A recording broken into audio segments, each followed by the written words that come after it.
My name is Karen Stevens, and with me today are Karen Schaefer on the left and her daughter, Jessie Hayden, on the right, to talk about their shared experiences during the Women's March on January 21st, 2017.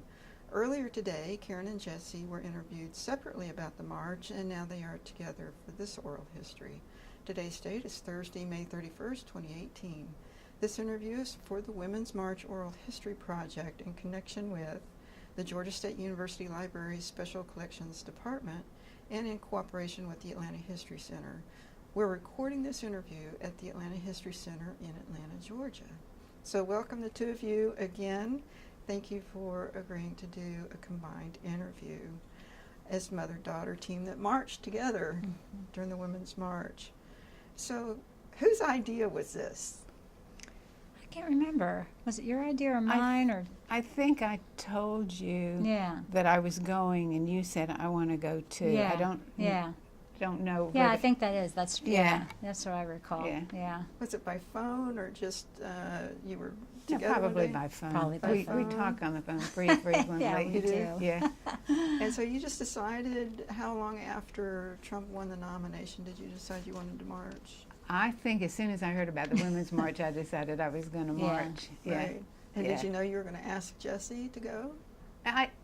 I didn't ask her exactly. I just said I'm going. I see. Uh-huh. And it was probably on your mind as well. Yeah. And she said I want to go too. Yeah. Yeah. That's what I recall. Yeah. Yeah. And that was it? We're going, and that was the end of the conversation? Right. Or did you talk about, oh my gosh, what is Yeah. it? Where are we going? How are we going to get there? When did you We learn didn't. about the logistics? Yeah, I think we just figured we would take the bus, because of easier way to get downtown and not have to worry about a car. Yeah. Parking. Parking. Parking. So, yeah. Yeah. Why did you decide to do the bus instead of MARTA? Because where I live, less than half a block from a bus stop. Oh, I see. Yeah. Yeah, she's Yeah. so close to downtown. Yeah. Yeah. Okay, so then how did you get to the bus stop? I mean, Walked in the you rain. walked Yeah. in the rain. So everybody met at your house, Karen, Yeah. and another person went with you? Yes, yeah, Okay, my housemate. Yeah, she joined us too. And so there you go. Yeah. And it's Saturday morning, and it's pouring down rain, and Mhm. nobody said, let's think about this.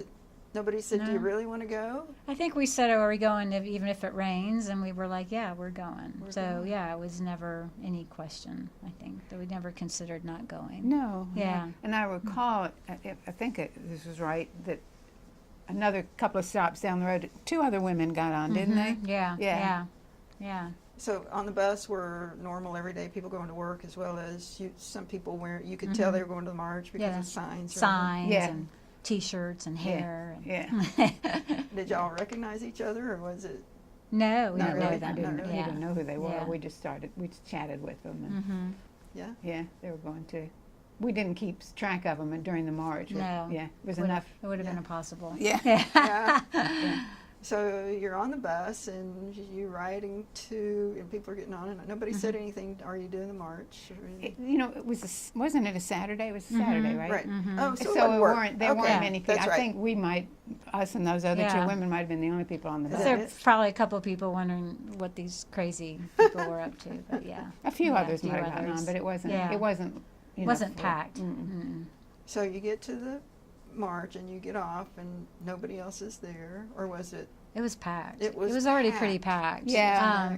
And we got off near the Civic Center and walked. Was it Ralph McGill? I think it Maybe. or International. I Yeah. can't remember. Anyway, we had a few blocks to walk from where we got off the bus to the start of the march. And so coming down the hill, we could see a crowd had gathered. And so, we weren't, knew how to get where we were going, just following the crowd. And there were certainly people in front of us walking. So that's what I remember getting there and just seeing, a sea of umbrellas and plastic ponchos. And we're I think my initial reaction was just surprise that there were already so many people gathered there. Because we got there fairly early, too. Yeah, we did. Yeah. It was still raining. Yeah. Yeah, and it got. I mean, there were already a lot of people there, but it got more packed. But you Yeah, could got feel more and more yourself kind of packed in. being squeezed Yes. in as more people packed in. And Yeah. and all, just like you said, a sea of umbrellas. Yeah. And I'm surprised rain even hit the ground Yeah. because it was just umbrella after umbrella after And umbrella. then, you know, we could look back up the hill where we came from and see just, oh, look, there's some more people coming. Oh, wait, there's some more, you know, and just kind of being surprised by that. Like, oh, there's just waves of people coming down this hill. And then you could see them coming in from other directions. So it was like, wow, you know, there's already a lot of people here and there are more coming. So, you know, it was, So did y'all the crowd was growing. did y'all discuss what was going on? Yeah, we did. Yeah, we were just sort of, oh, look, you know, or look at that sign. So we were kind of taking in the crowd and the sign. And I think when we first got there, we actually went into a parking garage that's nearby right. Yeah, just we to did. get out of the rain for a minute because there was a big downpour and kind of thinking, oh, gosh, you know, we'll just might as well embrace the rain because we're going to get wet. The cool thing was that as soon as the march started, the rain stopped. Yeah, Remember it did. that? And the clouds parted. It did, yeah. And it was like this magical moment. Yeah, it was really cool. And it didn't rain, not a drop of rain during the whole march. rest of It the was way. sort of like this moment was waiting to happen. You know, God smiled or something. So yeah. So how did y'all? Was there a leader of the pack, the threesome, or y'all just sort of navigated as you We went? just sort of stuck You together. know, in a way, you had to stick together because it was so crowded Mm-hmm. Yeah, that yeah. you couldn't get You couldn't out spread alive. out. No, you couldn't really spread out.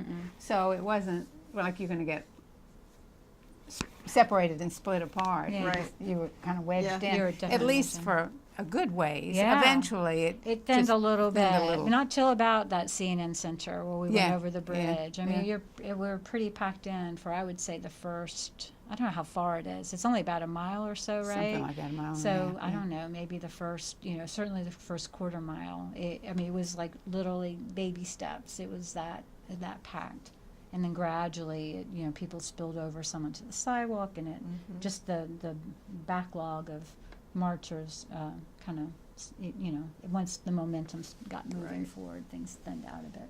And the both of you said reaching that sort of middle spot where you could see the sea behind you in front of you. Yeah, that Did was a y'all shock.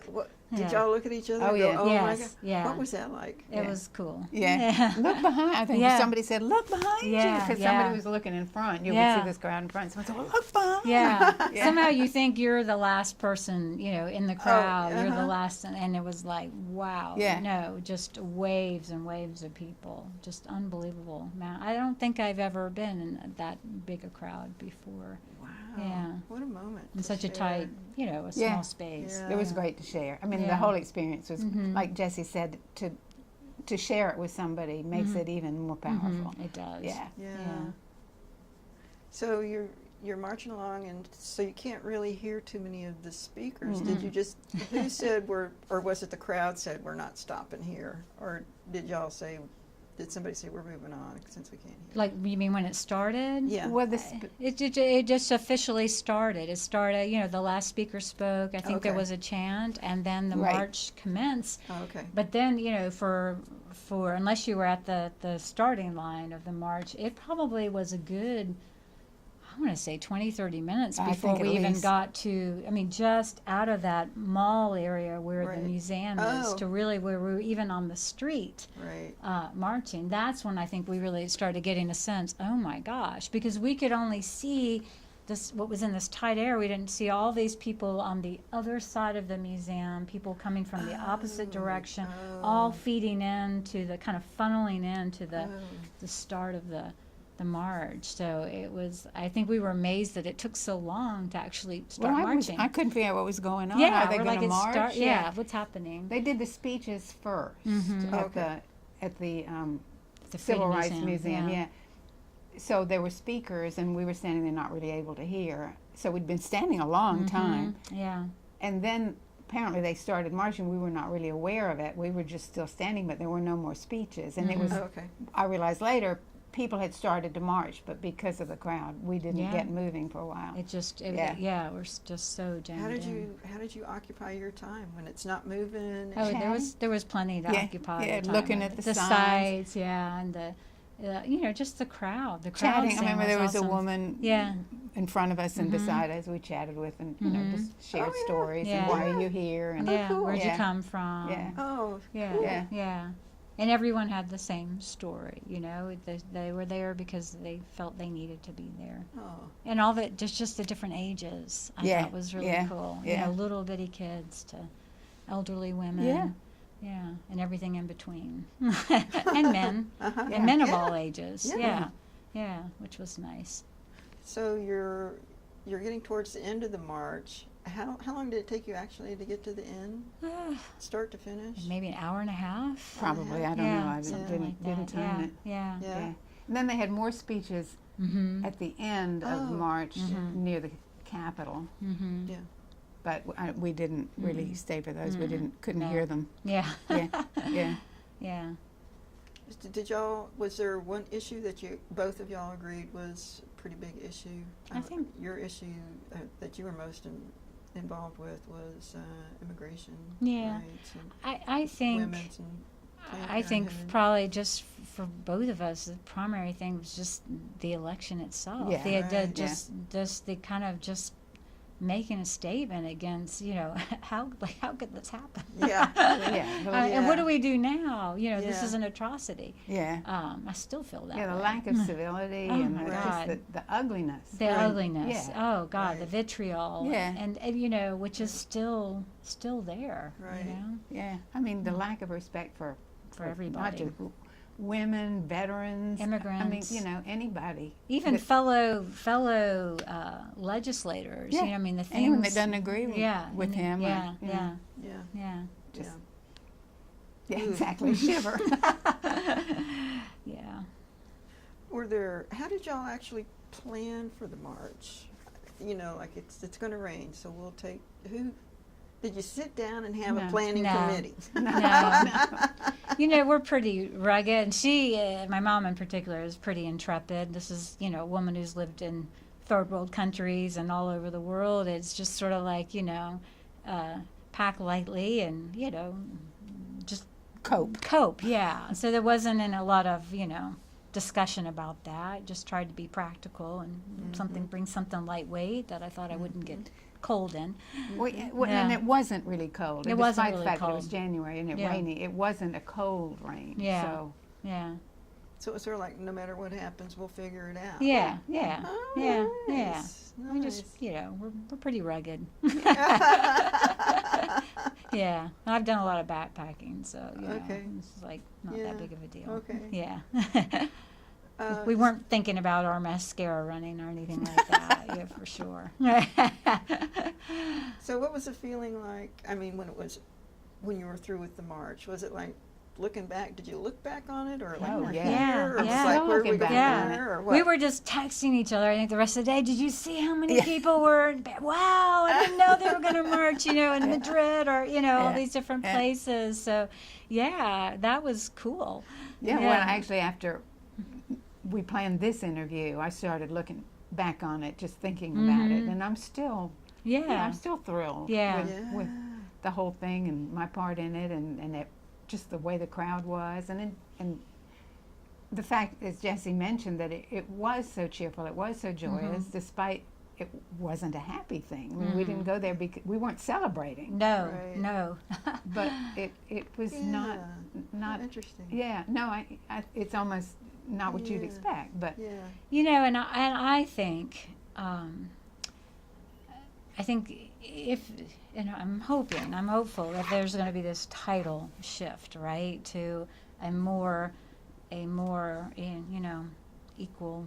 equilateral Yeah. society, more equality, and maybe more civility, I hope. Is that I think when you're that close to the precipice of some profound change is also when you're going to have the most backlash. So I think that this moment is we are where we are for a reason.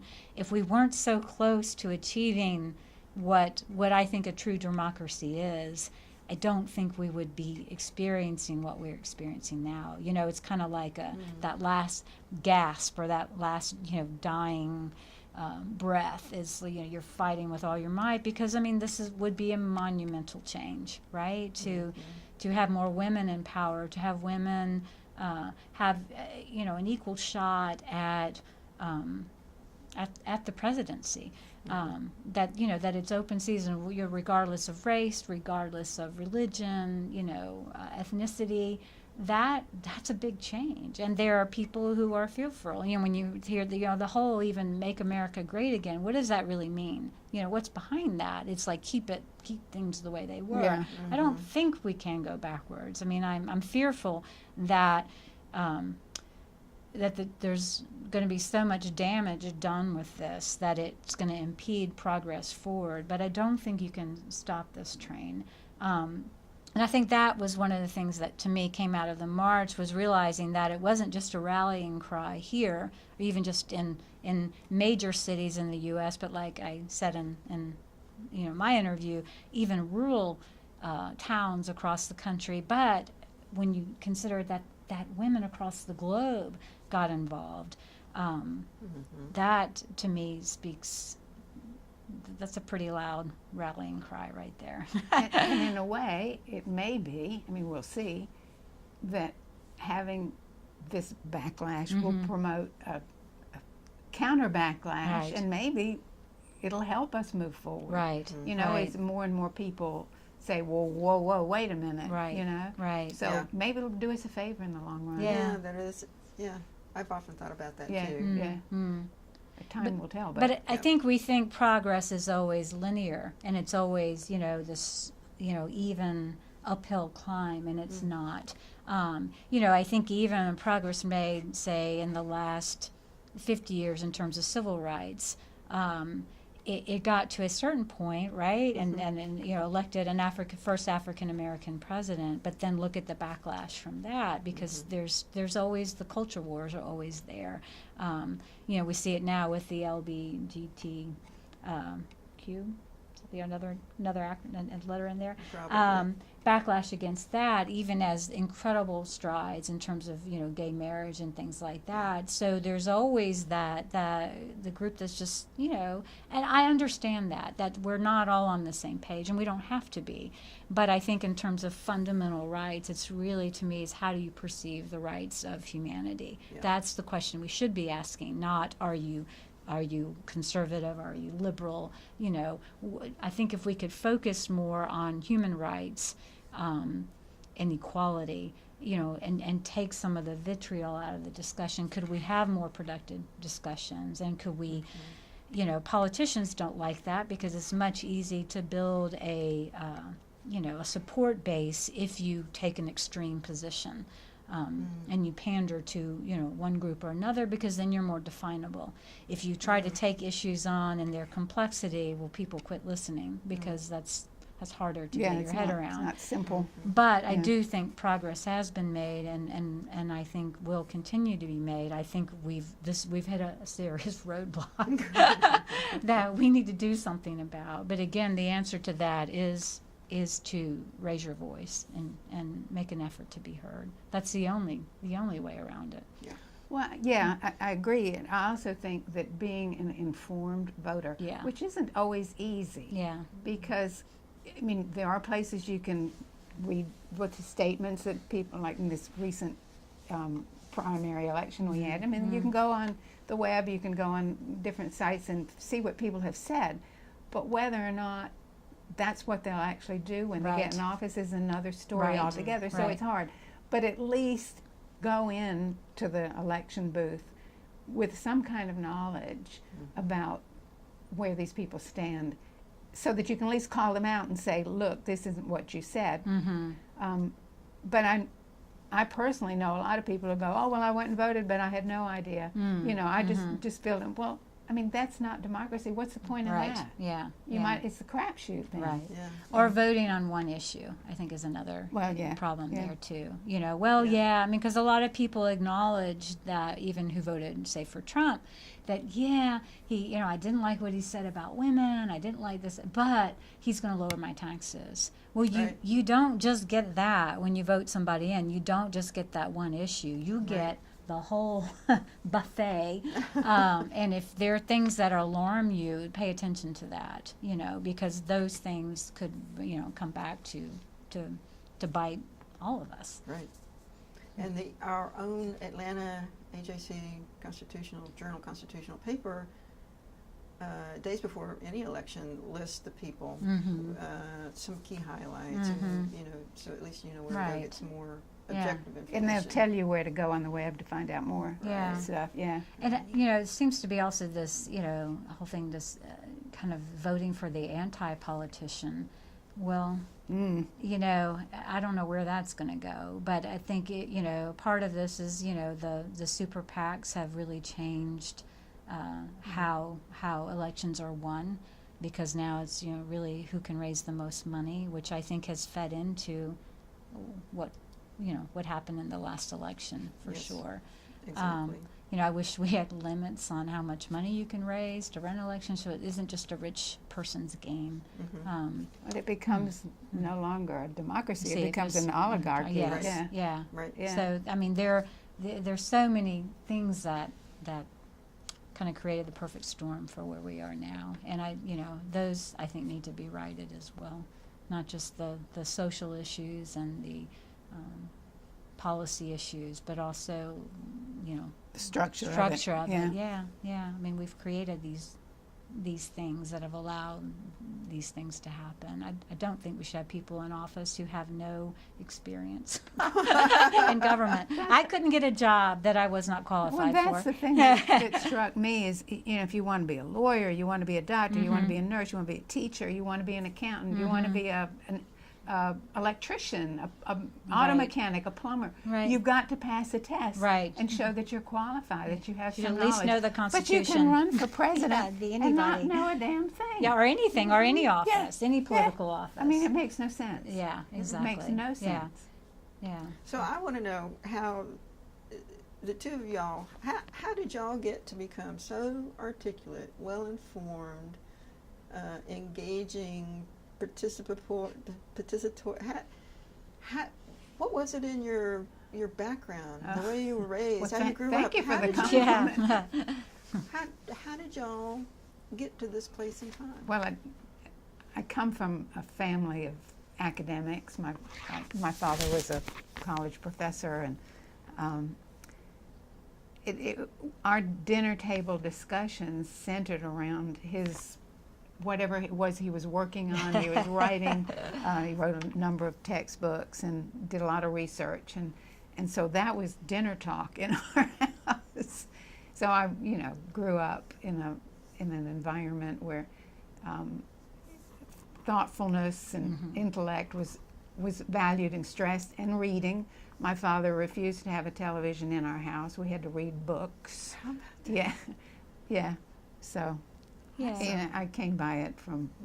It's the way I was certainly raised. And you raised us the same way. So I mean, we weren't. Dogma wasn't part of the household. We weren't told what to believe. We were taught to think, and I think and also a lot of reading. A lot of discussion, a lot of reading, and and I think both our cases, we grew up without any formalized religious education. Not saying that's good or bad, just maybe that opened the door for creating our own belief system. But it always was. I mean, I remember just being told, actually by a grandfather. I remember a dinner table discussion one time and talking about the Holocaust.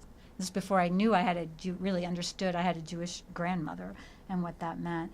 And I said something about, I was just a kid listening, and I was maybe 6 or 7. I said, well, then, Germans are bad. They're all bad. And I remember my grandfather turning to me and saying, why would you think all Germans were bad?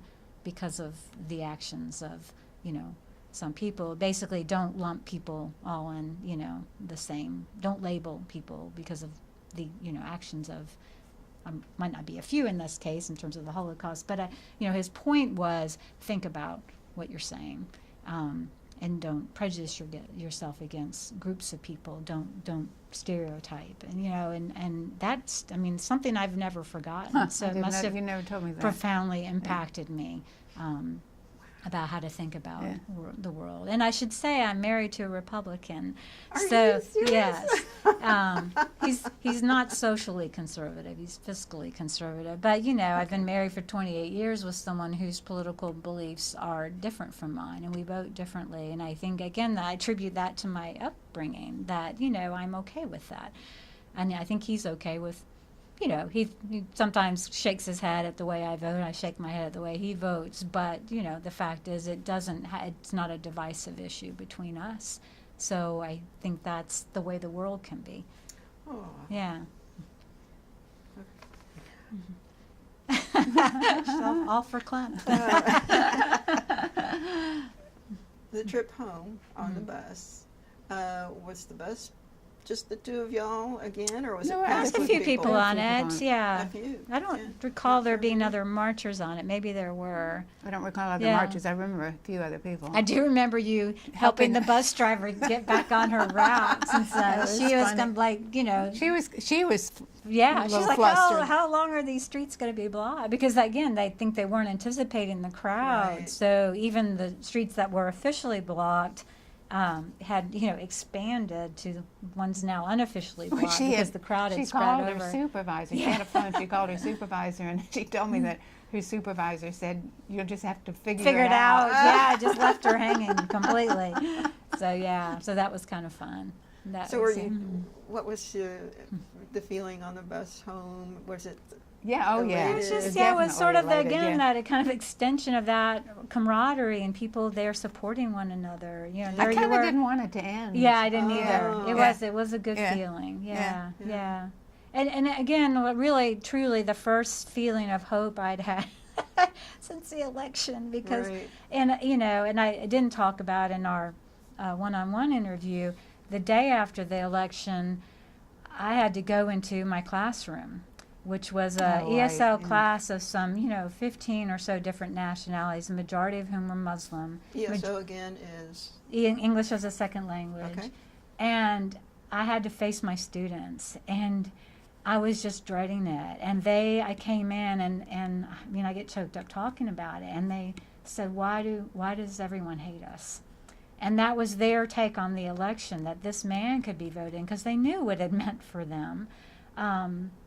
And of course, within a week of being elected, he The imposed Muslim his ban, travel yeah. ban. And I had students that are like, I've got an uncle who, is he's in Eritrea, but he's coming back. I've a family member in Sudan, but they're coming. Are they going to be allowed back in? I mean, just to see the fear and disillusionment on their faces, it broke my heart. And I kept wanting, just saying, I just wanted to say, I'm sorry. I'm sorry, because they felt it as backlash, and it is backlash against them and who they are. And these are Yes. citizens in the making. These are, for the most part, kids who came out of refugee camps and who are here legally, and face so many obstacles, and just, knew what this election result meant for them And I had very been, profoundly. I had been tutoring an Afghan family, and two girls, and then that kind of then the younger children. Anyway, I made friends with this Afghan family and was going to their house on a regular basis, tutoring them, and I've had the same feeling. I just I felt ashamed. yeah, I did. Yeah. I felt I had to sympathize with them. They were pretty stoic about it. I guess they'd seen a lot, coming out of Afghanistan, and, or maybe they didn't want to say too much. I don't know, but I just felt horrible going and facing them, and wanted to let them know. Well, I mean, they knew, of course, my feelings, but that this isn't America. Yeah. Mm. But Yeah. but it also is America. Well, I mean, unfortunately, yes. that's the sad thing. And what breaks my heart is the negative. So much of the things that have been unleashed with this. I mean, again, that to me this is unprecedented. Maybe because I didn't live through. I mean, I was a baby in the '60s. Well, there was the I'm sure you- McCarthy yeah. era was pretty bad. Bad, but it's yeah. that same kind of thing. But this is like war on our civil society. I mean, this is taking the most vulnerable people and making them even more vulnerable. That's the bit I don't understand. And that it's kind of unleashed. Probably what was latent prejudice has become so blatant now. It kind of made that, like what you were talking about earlier, just the lack of civility, that it's okay to say, very publicly, such horrible, disparaging, cruel things about certain populations. Yeah. That breaks my I heart. wonder too if technology isn't partly to blame for the lack of civility, because it's so easy to, I assume, to tweet something. I don't tweet, or but post something. or send emails. Yeah. There's an anonymity to it that you would never say face to face. Things you would never say. I mean, surely nobody would say face to face. Right. That they'll post or put on Facebook or tweet. It's emboldened a certain rhetoric, which has, leads some people to act in ways that are violent and dangerous. And that to me is the most disturbing thing, and that it's coming from the highest office. Is, like you talked about, bringing back the dignity to the presidency, and even I would say to our state and in Congress, at the all across the board, our governing bodies. How do we get that back? That to me that's a lot of damage to try to undo. I don't know how you get that cat back in the bag. It's not okay to speak that way. And you see, even just with the news yesterday, the whole Roseanne Barr incident, right?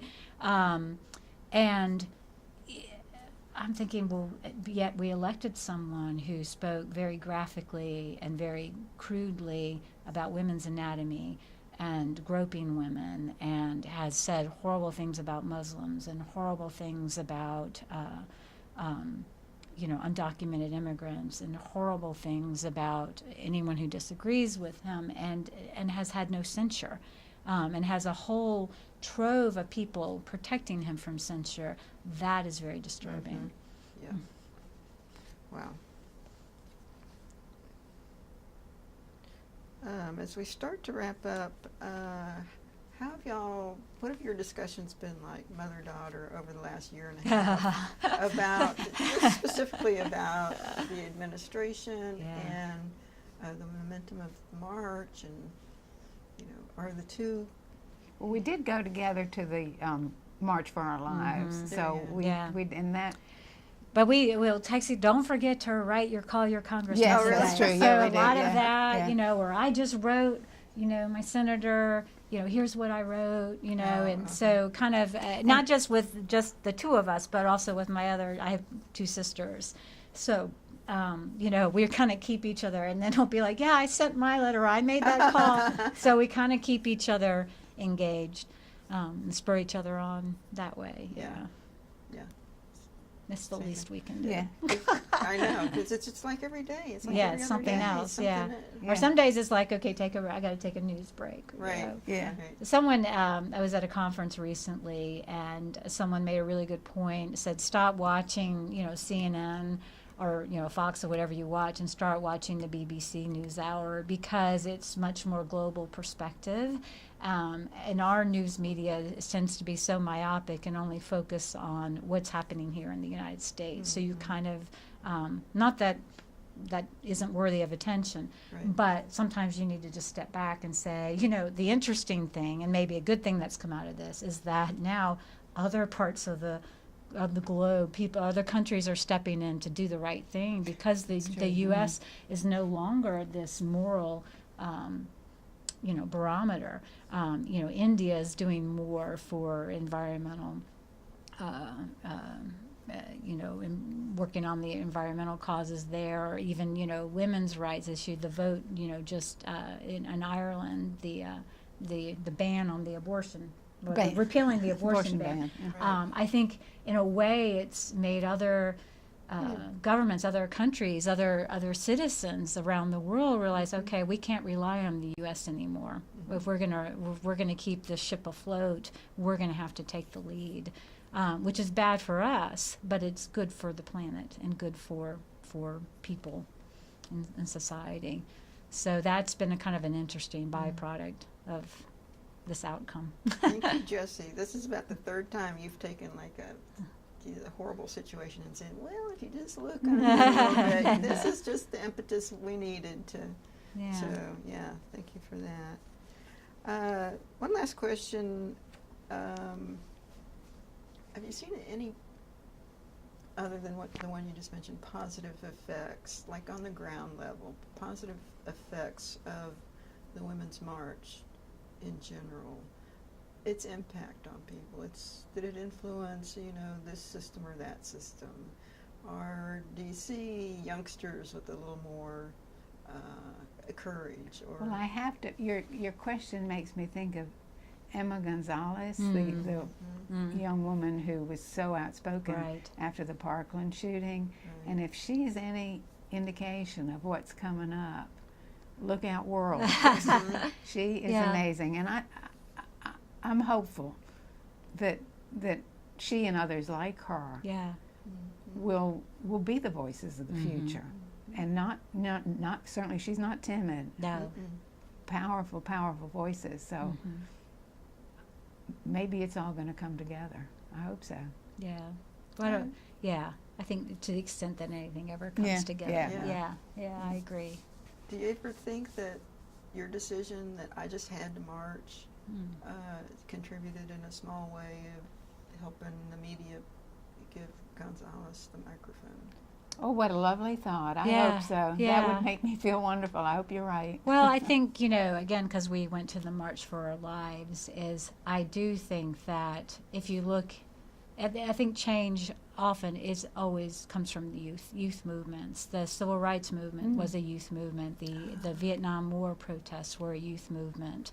So I think that change is going to come. It's not from my generation, but from my daughters and younger. And I think we were so just amazed. I mean, not surprisingly, we shouldn't have been surprised at the March for Our Lives. Just the number of middle school, high school students there, because this is really their fight. They know that. So yeah, and I work with young people, and I certainly see the fervor in them. I actually I work with millennials. I love millennials. I think that they're just so accepting and so open to experiences. So yeah, it will come from a younger generation. I think that will spur the change. Do you think you helped enable that? The work that you have done, your principles, your courage, your strength, the ability to, I don't know exactly what's going to happen, but I can handle it sort of approach? I don't know. I don't think me individually, but I think all the other me's, I can all only the other say people collectively. in the sense of having raised 3 daughters, perhaps, in that narrow sense, yes. I think I was able to instill in my daughters tolerance and acceptance, and courage. They're all strong women, and I'm really, really proud of all of them. They've all been very successful. Again, like you say, it's not always straight uphill, up and down, but they've always wound up on top. So, yeah, I'm very proud of that. Yeah. I can't think of a better place to end the mother-daughter interview than on that. Thank you, Karen Schaefer and Jessie Hayden, Yeah, for thank you. participating in the Women's March Oral History Project. I really appreciate it. Oh, thank you. Thanks. Yeah. Thanks.